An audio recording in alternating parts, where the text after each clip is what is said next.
voulais d'abord vous informer que nous sommes venus répondre à l'invitation de son Excellence, Monsieur le ministre du Portefeuille, qui vient de prendre nouvellement ses fonctions.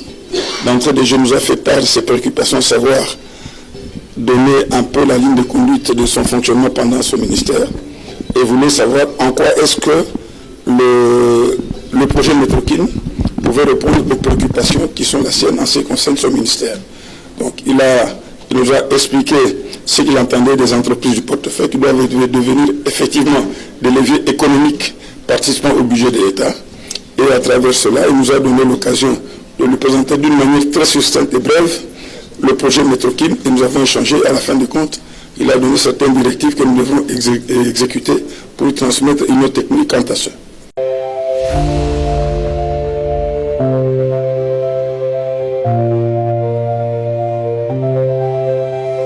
Je dis et je le répète, ces sacs d'argent qui continuent de rentrer dans les universités, prenez, c'est votre argent. Prenez, pillez, ne les laissez pas repartir avec. C'est votre argent, prenez et piquez.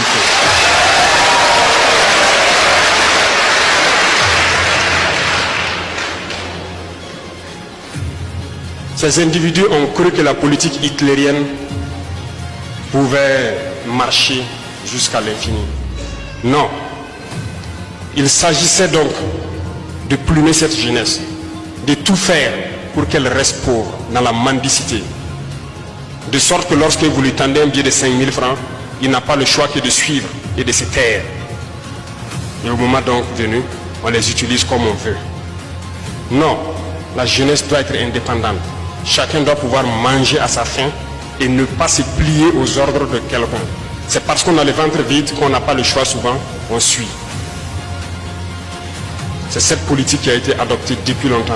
Il est temps qu'on arrête.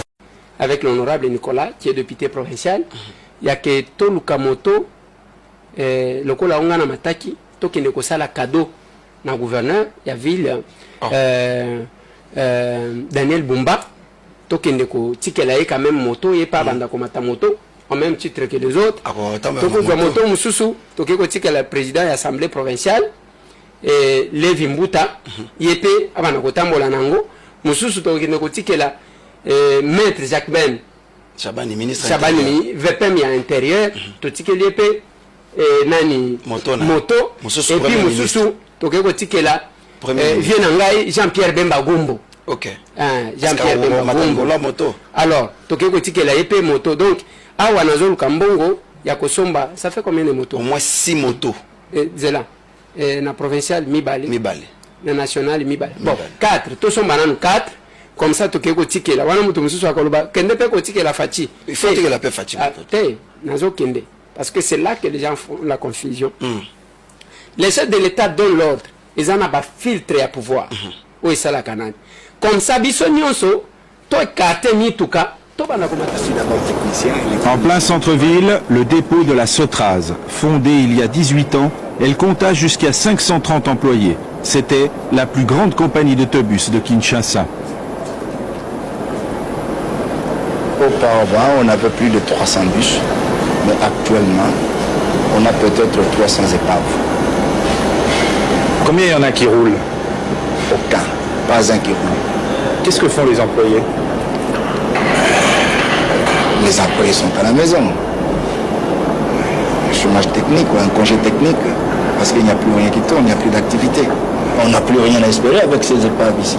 À moins que s'il peut y avoir d'autres charrois. Mais avec ceci, on ne peut plus compter pour faire rouler. Ça, c'est pratiquement impossible. Observez vous-même comment est-ce qu'on peut faire rouler un truc comme ça.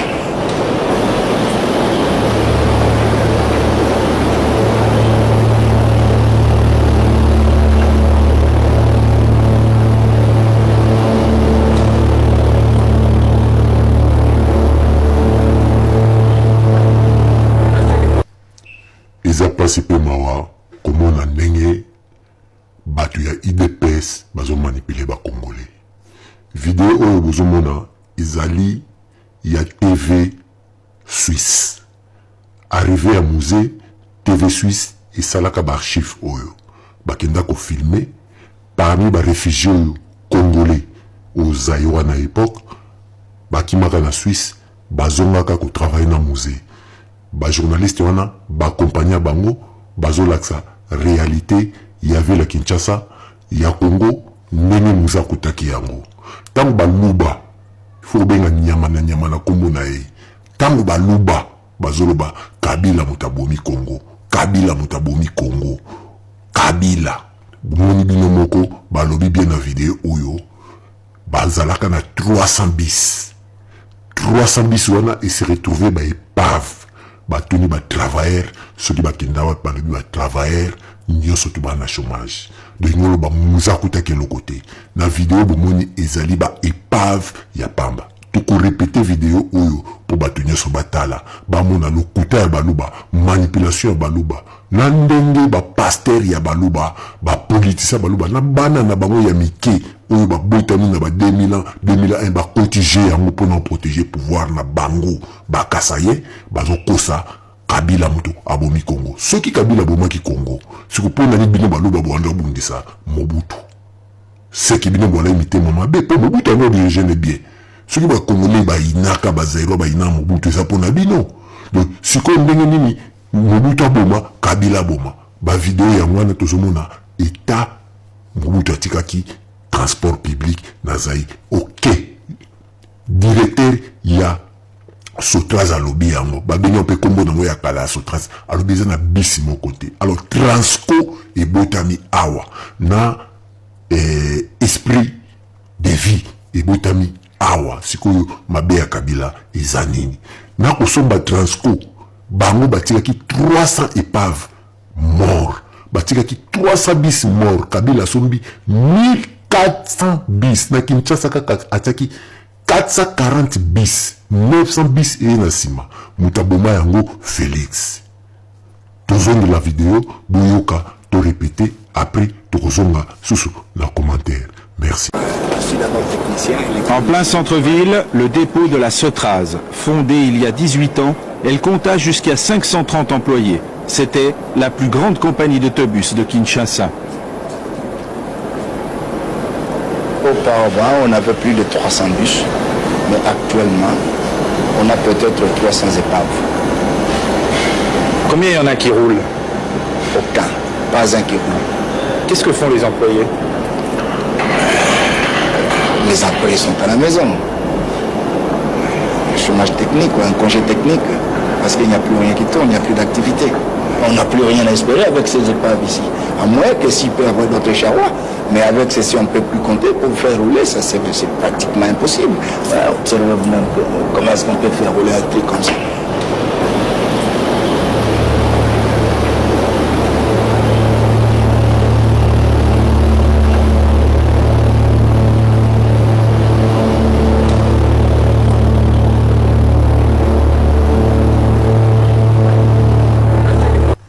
Nazasir Boyoki yango Mobutu atikaka transport public iti atikaki lokote Boyoki yango siko nani atumba babisi nyonso oyo parti politique nini etumba babisi nyonso oyo nani azalaka kopesa mot d'ordre na pa batu ya parti na ye batumba babisi oyo nyonso Joseph Kabila asombaka ezalaka likamba kokamba komona baluba bazwi tana bango bazo multiplier ba vidéo baloba keno Félix akuti nini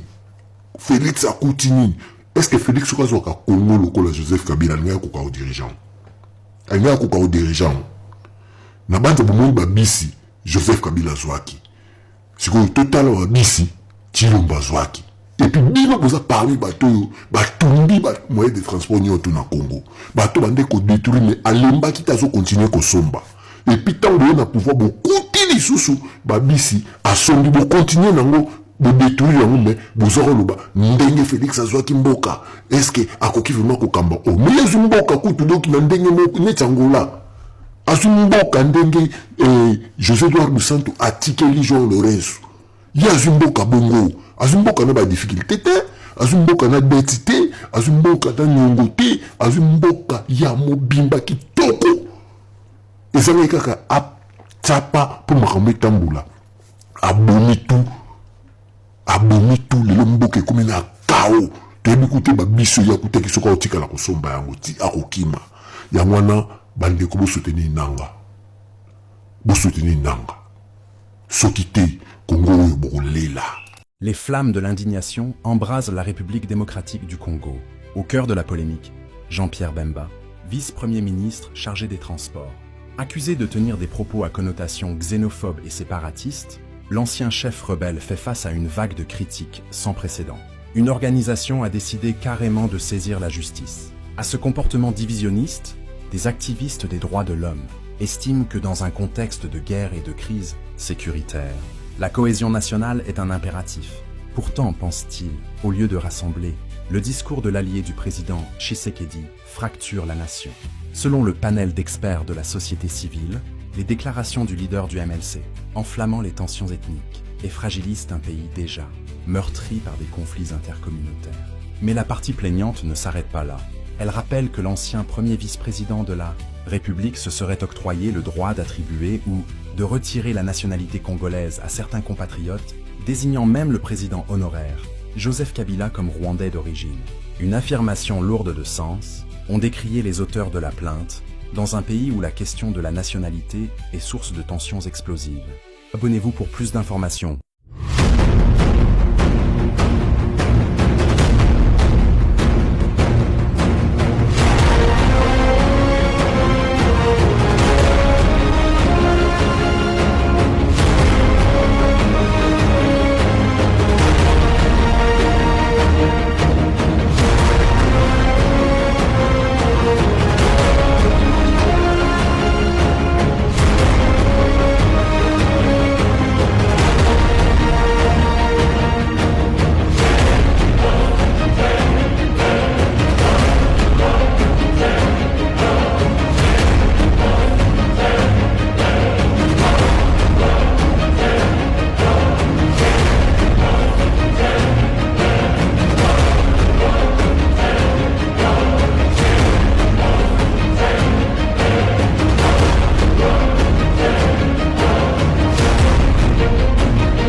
C'est Paris. Les gens sont en train de penser, d'imaginer que ici, au niveau de la RDC, les embouteillages, c'est un fait uniquement congolais. Ça, c'est encore Paris. Pour ceux qui voyagent, quitter Charles de Gaulle à 16 h et arriver en ville au niveau des Champs-Élysées, vous allez faire du pare-choc contre pare-choc 4 heures pour le faire. Je défie quelqu'un qui dit qu'il fait ça moins pendant les heures d'embouteillage. Ça, c'est encore Paris.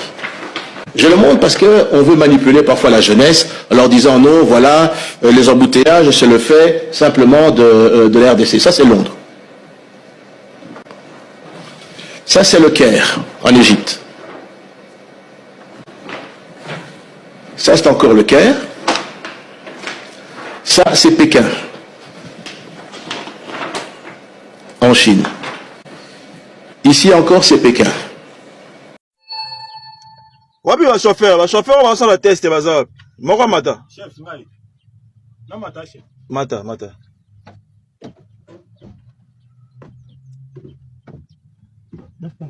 Vanda wana papa. Bonjour. Bonjour chef. Yo, oza chauffeur. Oza chauffeur. Oza chauffeur. Oza chauffeur chef.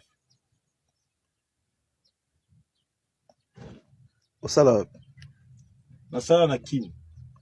Osala na kin. Na compagnie na kin. Na compagnie ba remorque. Compagnie ba remorque.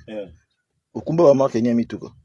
Nakumba ba owo ba actros ba camion ba daf ba ebele ka chef oyo kokumba oyo on a okumba na koka est-ce que on a quoi tout nous mituna biloko eza na répondre ngai tuna ko chef na la chauffeur sona tuni o répondre ngai na répondre chef oyo on vendre bien ngoni oyo oh kit régler on baby de ba régler kit pe comment na mesure na yo kit na yebi chef liboso ah ouais donc ça c'est mandam ko kanga na volonté oyo sima bien ngoni oyo vola chef bongo oyo bien ngoni oyo embouillage oh papa oyo embouillage oh kasi on to tira ba vitesse embouillage chef oyo botela vitesse bien embouillage oyo embouillage yo za chauffeur ah oyo ba benga ngoni oyo on to tira ba vitesse embouillage chef ah yo mais yo qui chauffeur on a évité bon ça va to leki bongo oyo ba benga ngoni oyo ouais oyo lo sokola ba vitre chef nini elo sokola ba vitre ah papa mais yo na évité qui chauffeur oyo lokela so musala oyo bien so problème ben bongo oyo benga ngoni oyo camion ando kumba liboso kuna na Kishasa oyo ezalaki na se oyo eza na kombo nini ana posa ya kombo nango oyo tenga oyo nando kumba na Kishasa oyo ezalaka na se chef kombo nango na posa nango kozana na se za bombe na to na kombo levé yango ah papa ebike yo nazo comprendre yo te ça va to leki bongo na makolo na wana kuna wezo na suka kuna bien ngoni ah chef na makolo no kuna na suka oyo ouais bien ngoni oh pédale à frein yango voilà pédale à frein oh ngando kumba na Kishasa frein zala pédale à frein te camion no c'est ça camion eza ndenge moko wana ba benga ngo pédale ya embrayage embrayage chef na bossa ah yo ki chauffeur oye papa na zomo na yo luka so ba problème o ndenge ni papa na kumba chef oyo eza société na société tozoluka ba chauffeur oyo baza bakosala musala kitoko ayibi musala yo na comprendre na tindi yo na na chef na kini mtatindinga koto dia na kumbaki kuna nda bina ya koto na ozwa camion ah ça va